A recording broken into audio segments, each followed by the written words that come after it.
teenager, who is her niece, has that kind of example in her family. There are not many people in the world with an aunt who is an astronaut. And I'm just trying to emulate, to create this set of examples within Way that allows more and more teenagers to go like, I can also go to space, right? Or do something equivalent. And that's one of the things we're trying to achieve here. But I don't want to take too much time from our next speaker, who is calling from Myanmar. So hello there. You're calling from Yangon, Swan. Yes. Hi, everyone. Swam, calling from Yangon. I was there a year and a half ago. It's really, really interesting. Really appreciated visiting your country. Right. Swan is a global shaper for the World Economic Forum. We never met in person. Was kind enough to participate. In fact, he has colleague from the WEF hub in Yangon who was speaking with us last month. So this is quite interesting because you're one of the few speakers to join NEO, having had feedback from a friend on what it's like, right? So I'll let you introduce yourself and the work that you do, and share some wisdom with the crowd. So we'll be editing this video and posting it in many media channels. So your voice is important, is here to be heard, and we're very happy to have you on board. So please go ahead and give us some wisdom.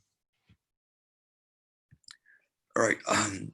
First of all, I'd like to thank New Way and Maslow for giving me this opportunity to share my story with the young people around the world. And so I'd like to start this with my little bit about my background.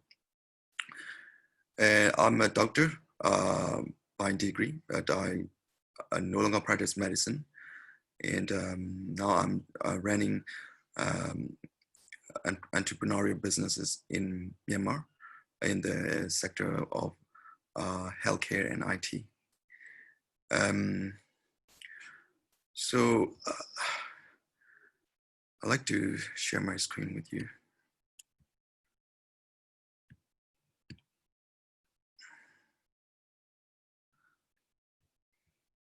Okay. So there you go. So I got the distinction in my management, Master of Science in Management from the University of Leeds in the UK back in 2015. And after that, I came home and founded the first Health Social Enterprise in Myanmar. And the goal here is to provide health education, quality health education for the people living in the rural areas of Myanmar. I have been always inspired by telemedicine in other countries, and I that's why I brought telemedicine to Myanmar people. So we had the approval from the Ministry of Health and Sports, and our telemedicine project have a variety of platforms, and 787 hotline, which is 24/7 healthcare call center manned by licensed doctors around the clock. And we've got a web portal called healthcare.com.mm, an award-winning mobile app called MyHealthcare. So we ran a Facebook page of about 1 million followers.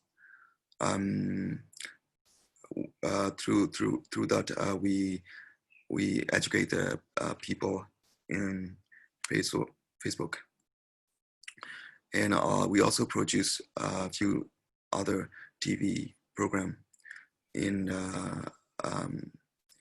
a few popular TV channels of Myanmar. This is the lines of businesses I'm working on. So we also pioneered first aid kits of different sizes, and also first aid training for those corporates and NGOs And I'm also a director to a company which has been doing e-government projects in several ministries of Myanmar. And we have just opened the fourth clinic of a chain of Easy Health, which is a high quality primary care clinic chain equipped with the IT system and EMR. As Marcelo mentioned earlier, I'm also one of the global shapers. So I also have been selected to be one of the 25 young founders in Germany. And yeah, this is the famous lady, the state councilor of Myanmar. So if when I was in the UK, there are a lot of people who haven't heard about Myanmar. Myanmar is a very, it's still a developing country, but it's as big as the size of the combination of England and France. So it's pretty huge and strategically located between China and India. So we have all these opportunities and related to business in, of course, other areas. The reason why I'm showing this to you is that the background I came from is not very, how to say, ideal for young people and teenagers like you. I was born in the northern part of the country, and it is called Kachin State. My father is a government servant, so we as his family members had to follow wherever he wanted to. And my primary school is made of bamboo. It's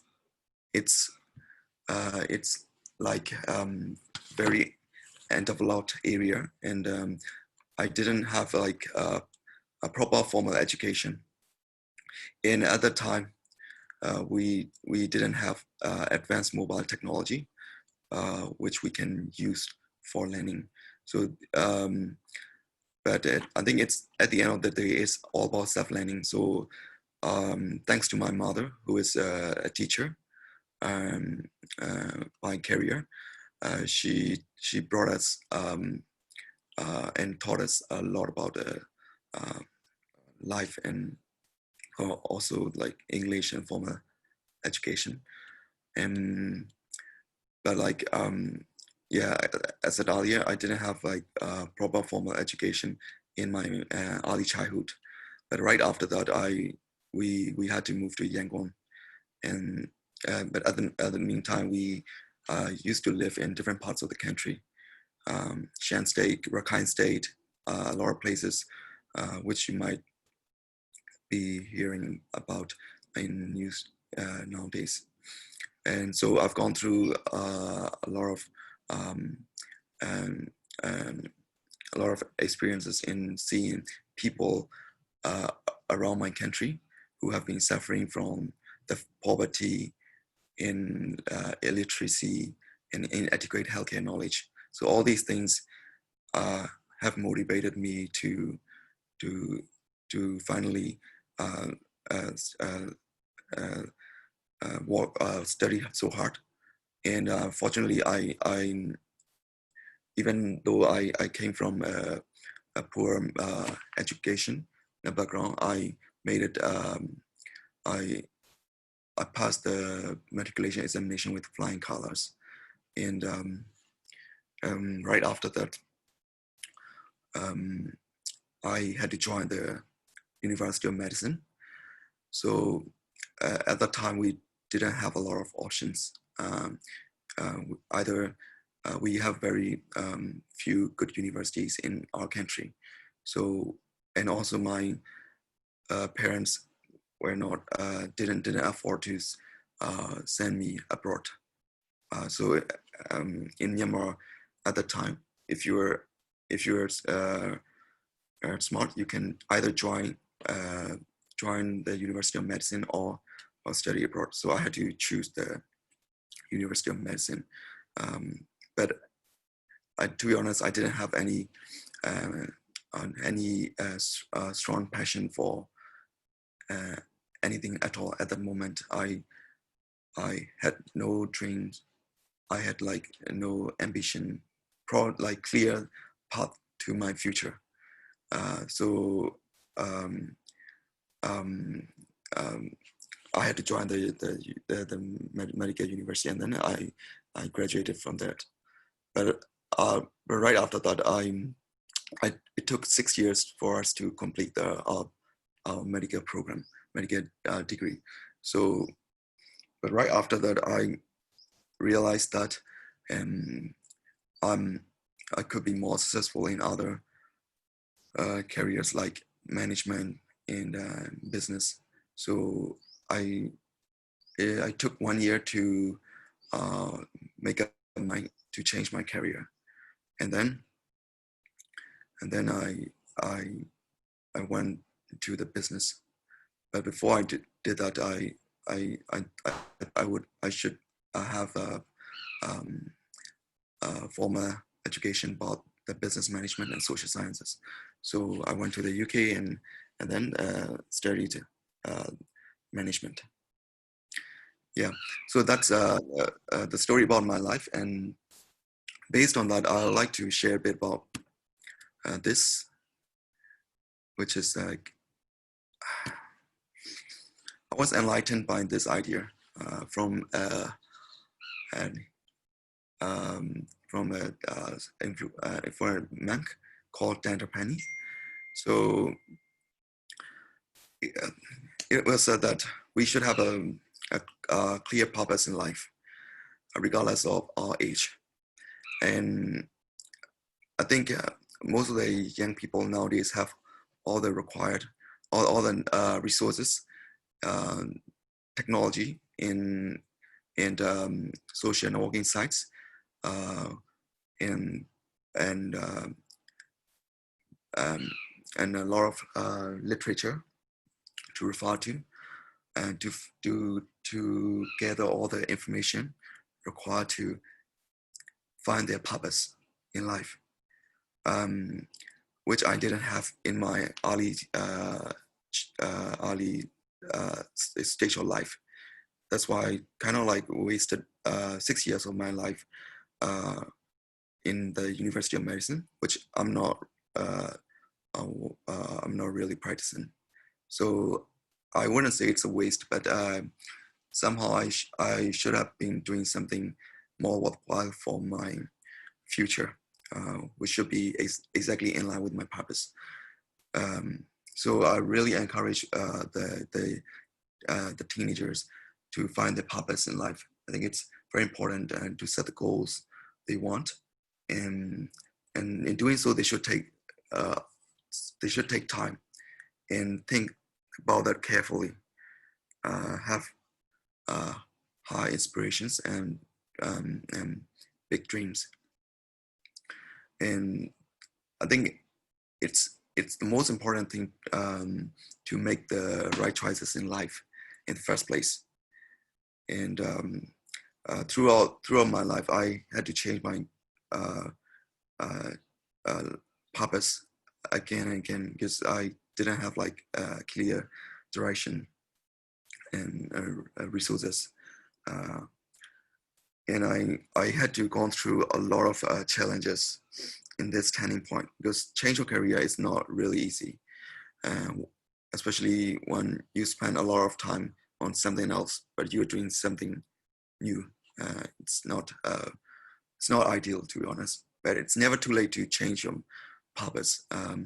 But ideally, I would suggest to find the purpose in life since the beginning. Once you realize that it's a need for you to go through, and a lot of people questioned me why I'm doing this telemedicine, because this country is very end-of-lot and it's still in early stage. So, but the reason why I'm doing this is all because of my purpose, and I want to contribute to the poor people in Myanmar. So once you find the purpose, you have like mind and awareness. Let's say your brain is your brain has different rooms, like a room for happiness, a room for sadness, a room for having the ambition to become a pilot, and a room for reading, a room for clapping, room for drinking, etc., etc. So you should always, so most of the time, people are very easily distracted by things and people around us. So once we are very used to being distracted by these things and people around us. So once you, if you take an example of learning how to play the piano, you do this every day, every week. Later on, you'll become competent in that. And I would say, if you're distracted every day, you become good at it. So the ultimate goal to achieve the most beautiful things in life is to lead a focused life. So if you find the purpose, you should choose the activities and the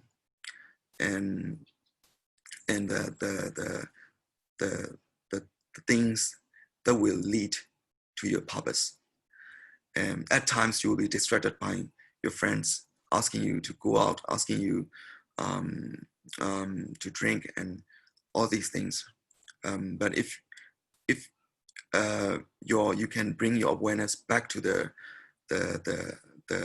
area of your mind, which is in line with your purpose, and you'll have like a practice of concentration, and you'll be able to lead a focused life. In that way, you will become good at it, and you will waste less time on the things you are not really interested, on the things that people force you to concentrate, that things force you to attention to. So what I'm saying here is that how to concentrate in what you're doing in life. So if you find this awareness, you bring it back to the this state of mind, and keep it calm, and all the energy will flow to that area. So whatever you do, you will be right on that room of the brain. So if you feel like eating, but you're on diet, for instance, but you bring it back to that area of mind, and then the energy will flow into the area of not having that food at the particular time.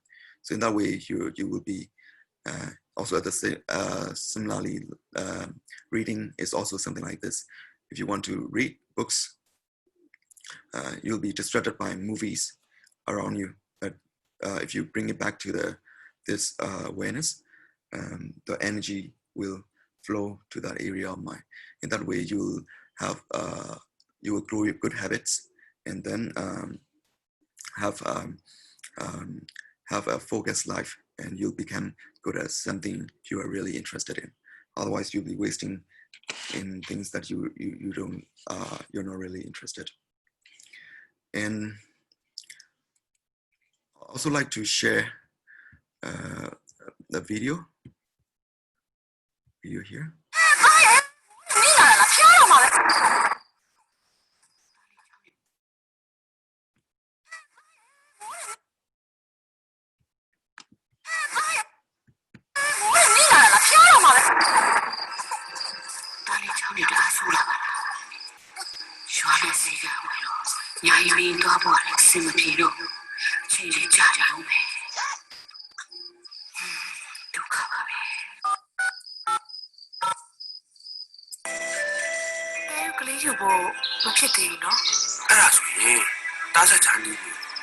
Teacher, some is don't know my yama. Twas it out city. No so she and do a tabu. See, I will live in a chisel time in one. Says ya, my.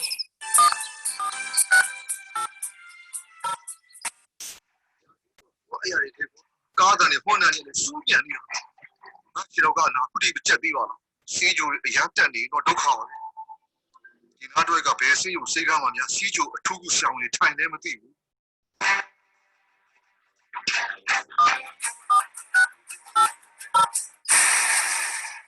My yoga with another cuckoo cancer. Koshishiko, the Dialaba. Koshishiko, Sora. Siawanakora, Nasalina, Italo. Jama is a Petana Muso. Kaya Suni Tamino Yari, Jama calls and Dava. Mobile phone Boga, the doesn't see our Swim, Mamma. We go to die, a single Lubin Malin to die. Still, the Yajama, Koshishiko, Fox and me.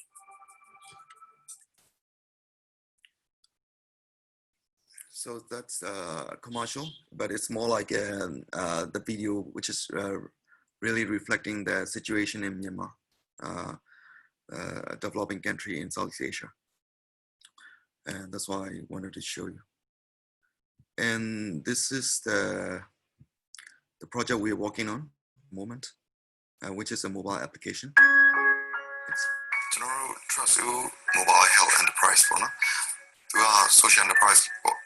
General particular mobile phone and same people who Jamai social mobile Jamai to wall on Diga you have a question to Majority, Majagi in Ampura Masloli, Itakachani use, need to tap blue tone, so I'm teaching our no. Pure, see our name in a chin and Tamia Majao level, in a shut out, no?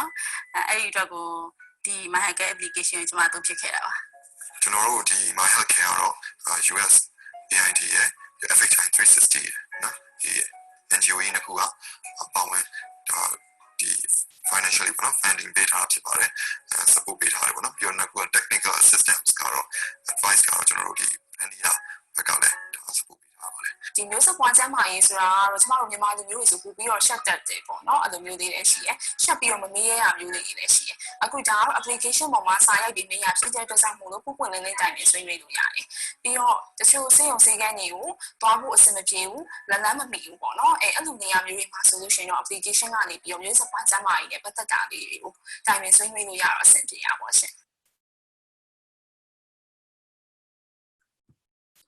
All right. So to conclude this, my speech, I'd like to wrap up on the finding purpose in life. So I think young people nowadays are lucky enough to have all these advanced technologies to find the information which is required to find your purpose in life. So social networking sites like Facebook, LinkedIn, Twitter, Instagram, all these things are all around you. And you just have to make good use of it. In that way, you'll become more knowledgeable and have more information about to fulfill your dreams in later life. And you can also find the mentors in this new network. And even like I think it will in that way the way the future career you will find much easier to have the best future career or business in life. And you may have many friends, good friends, bad friends, but choose the right ones, because young people in your age would be really relatively how to say they like friends, and you guys are easily distracted. And I think like adolescent health is also one of the important areas you should have in this age, including reproductive health. So yeah, again, know yourself, and you have to identify the strengths and weaknesses of yourself in what you want in life. your real purpose. You gotta keep asking yourself, why questions starting with why. So in that way, you will lead a better life in the future. Yeah, thank you very much.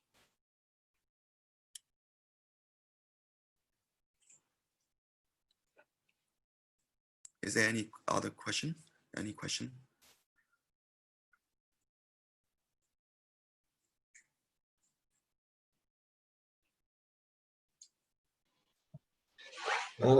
Actually, if the teenagers don't take over, I have a question. I'm Michele from Mhm. Switzerland. I'm helping to organize a bit this neoway.org initiative. And my question is actually, I think you did a really fantastic thing in Myanmar with this telemedicine initiative. Not only just having a low budget version where they just can call, because I don't think many people or all people have sort of a smartphone or internet accessibility, but now you're trying to scale up and having also an app where you can also exchange pictures, images, and everything.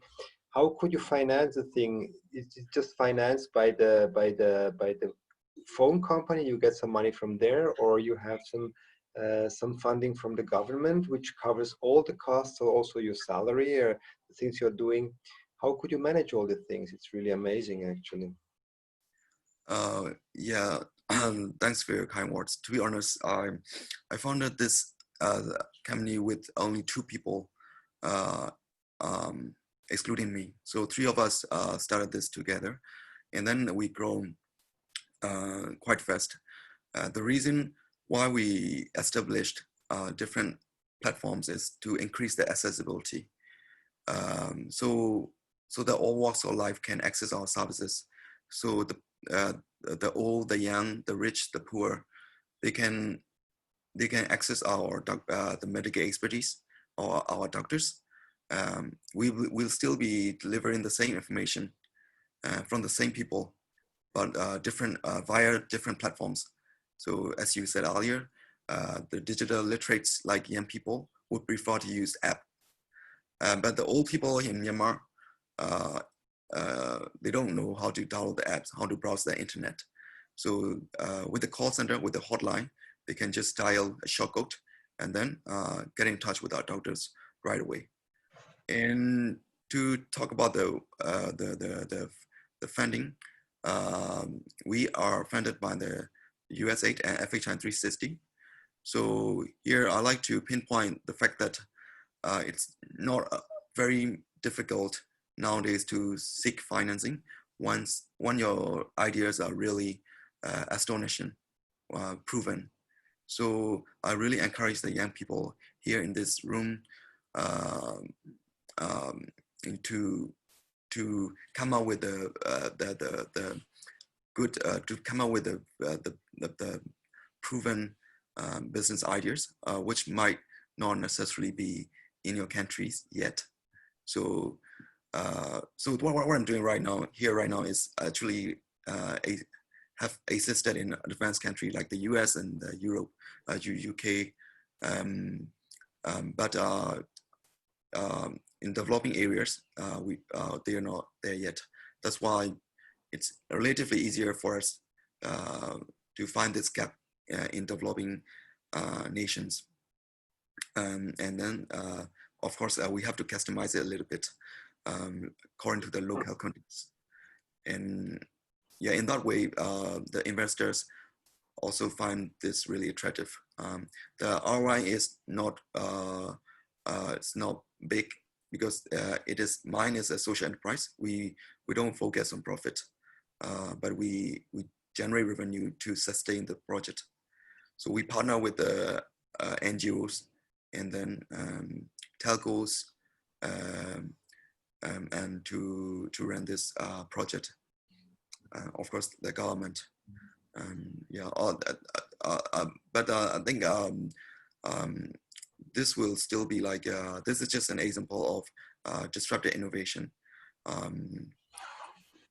So I think young people can find many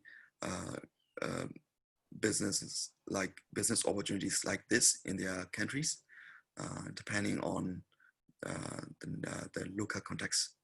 I think here 70% of the people live in rural areas. That's why we made it quite successful.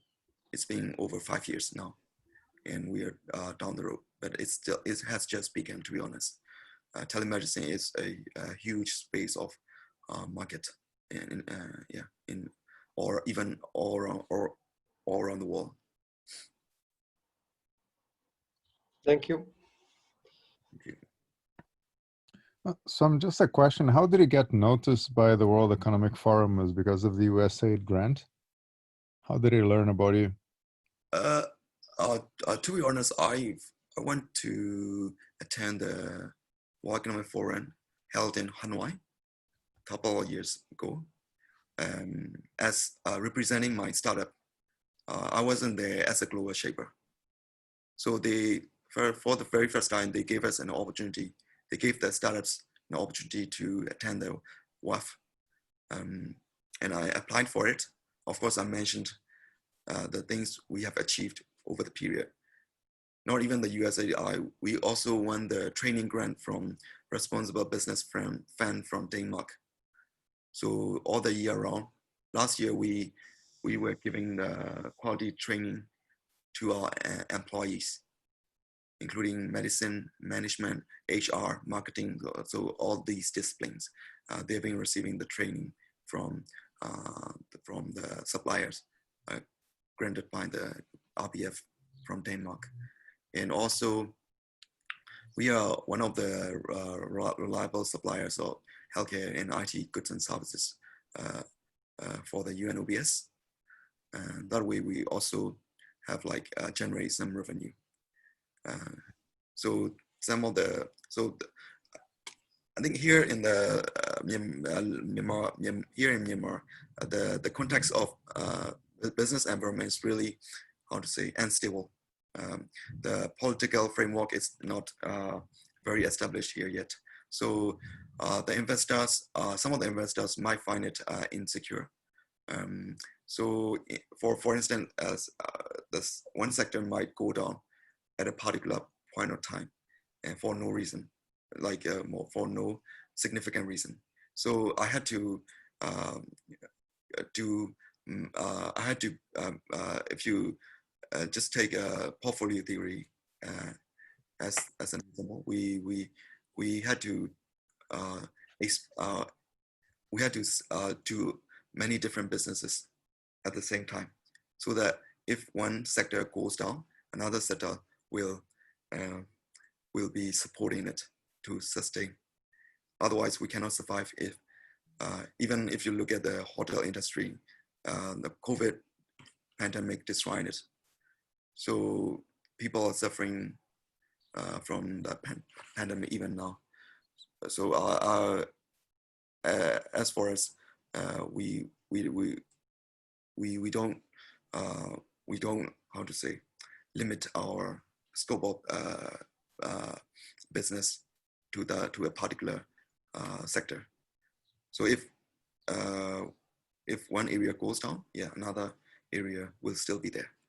That way we generate revenue and support each other in terms of the lines of businesses. The WAF was invited. I was selected as a successful one of the successful startups in Asia. That's why I went there, and also officially I'm one of the global shapers. So I had a great time there, but I have never been to Davos before. But I wish I could go there. But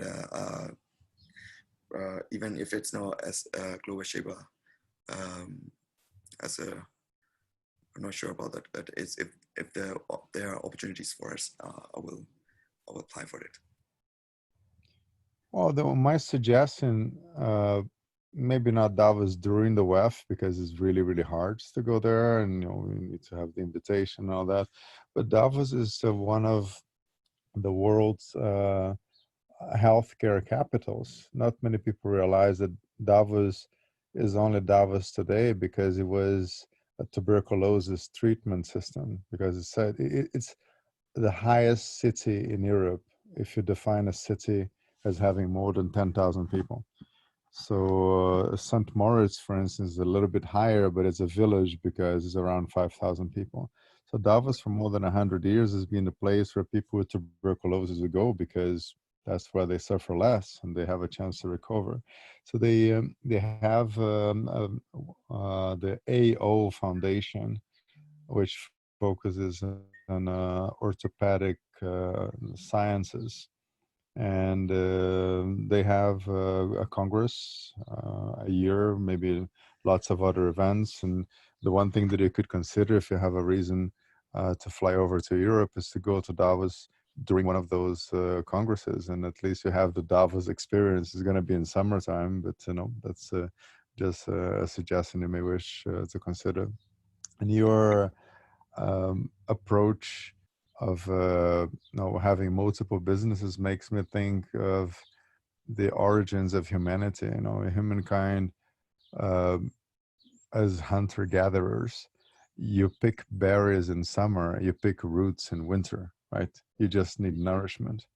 And most modern countries, because they're highly structured societies, they go like, oh, to be respected, you need to be a doctor, a lawyer, or an engineer. Pick one out of these three, otherwise you're kind of in a second category of studying administration or some kind of more vocational training. And what it did is quite remarkable in the sense that you follow the anchor career. I'll be a doctor just to be on a safe side, but that was just the first step. It's not like I'll be a doctor and I'll be fine. That's it. That's what I'm doing for the rest of my life. You managed to pull it off quite beautifully in the sense of saying, no, in the future, everybody should have at least two careers. Like being a doctor is just a first step, but your true vocation is developing a business, is impacting people, establishing complex systems that have a wide range of implications. And it makes me think, in fact, one of my best friends from high school, his grandfather was a cardiologist, very well respected. This is in Brazil, where this kind of approach of pick a doctor, engineer, or lawyer is very much a part of the society. This is how the constructs are in place. Less so now, but definitely very much so back then. And his grandfather is a famous cardiologist. And then the father is a businessman, just like you, right? And then he goes like, okay, I'll study medicine because I can get lots of patients from my dad's practice. So he's also a cardiologist. And all of a sudden, it's like, how can I find my true vocation within the realm of medicine as a businessman? So he started doing clinics. He had ultrasound, and then he had magnetic resonances, and some of the most powerful equipment in Brazil back then. He was the one in a very high inflation country, very unstable, much, much worse than what Myanmar is today. He would get like millions of dollars in loans to be able to have Siemens and GE and Philips shipping those machines to Rio. And all of a sudden, he started having those clinics everywhere. And all of a sudden, he decided to move into hospitals. So today, he's one of the few Brazilian billionaires, right? So he is the, I think it's fair to say that he is the biggest hospital owner in the country. And it all started with, Dad is a famous cardiologist, so let me start with that. But that was just a start. And all of a sudden, he has the largest group of private hospitals in the 7th largest economy in the world. And it's so unlikely to consider that a doctor would be able to do this, and yet he did. And you're in a similar career path, so I have to congratulate you for your initiatives and for having this kind of mindset. Hey, berries in summer, roots in winter. I just need to get fed. And more people should follow your example. Yeah, that's exactly what I want to say to the teenagers. And I like to let them learn from my mistakes, so that they don't do this often. because again, you're right in a way that I totally agree with you on the fact that it happens for a reason, right? Always we have a lot of opportunities, especially nowadays. So I'm very hopeful about my career in the future, and I'm still trying my best to take this to the next step. Because when we talk about the business, we gotta think regional.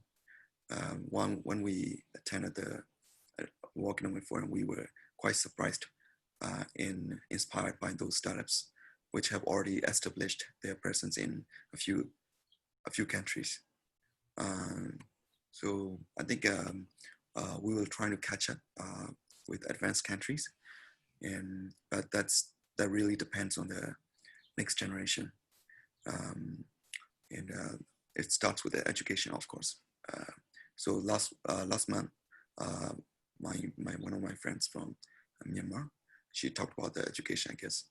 So I think it's in every sector we have different gaps to be filled, and we really appreciate the international community like yours, and we like to stay involved in this. And of course, the world is becoming a global village, so I think it's a very very positive. I'm very positive about the future of the next generation young people. Yeah, just it's a pleasure. In fact, one of the ideas of organizing NeoWay is to give global shapers and Forbes 30 under 30 and young people below 30 years old who have been recognized for the work that they've done a chance to have a global stage, to practice your public speaking skills, to be able to adapt to a different audience. And we have this soft benchmark in which half of the NeoWay speakers are below 30 years old, because it's much easier for the teenagers to relate to someone who's 25 than someone who's 65. Like if you had Nobel Prize winners who are 75 saying, this is what I did to become successful, you go like, yeah, that was in the last millennium, as in literally. Like, how can I relate to that? You may have a Nobel Prize, but I don't know how to do the same within today's context. I would like to continue the conversation with you because it's so interesting. I just have to make a final remark. Myanmar has many challenges, right? But the one that surprisingly you don't have is an ancient telecommunications infrastructure. Myanmar had almost no connectivity whatsoever very recently, and companies like Telenor and lots of others, they had the courage to go to places like Myanmar and Bangladesh, and you have one of the best and most modern telecommunications infrastructure in the world. When I went to Bagan and Rangoon, I got a SIM card for $1, and the connection is fantastic. Right, so you do have certain advantages. You jumped so many generations of really bad quality telco equipment. So what you're doing is fully leveraging one of the few major advantages that the country has. So I think that you're on the right track, and I wish you all the best. And welcome to the NEO community.